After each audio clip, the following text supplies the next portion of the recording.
Setelah sempat ditinjau Wakil Wali Kota Palembang Fitriyanti Agustinda bersama Dinas PUPR beberapa waktu lalu, pemerintah Kota Palembang merespon keluhan warga pengguna Jalan Musi Raya Sako Palembang. Jembatan yang berada di Jalan Musi Raya Sako ini rusak dan mengakibatkan jalan tidak bisa dilalui kendaraan roda 4. Dipimpin Kepala Dinas PUPR Kota Palembang Ahmad Bastari, pekerja mulai melakukan perbaikan dengan pengerjaan jembatan yang ditargetkan akan selesai dalam waktu 14 hari ke depan.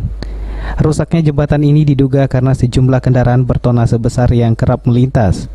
Padahal jalan ini kondisinya memang tidak memungkinkan untuk menahan kendaraan dengan tonnase yang melebihi kapasitas. Dinas PUPR akan mengganti jembatan ini sehingga bisa menahan beban kendaraan berat. Kita akan ganti jembatan ini untuk bisa dilalui oleh kendaraan di atas 10 ton. Ada himbauan nggak untuk pengguna jalan? Tadi kami sudah koordinasi dengan Disub, mulai hari ini agar pekerjaan nilai efektif dan aman, cepat selesai. Kita akan tutup total hingga waktu 14 hari bisa selesai. Kami akan kerja siang malam. Pak, komposisinya seperti apa?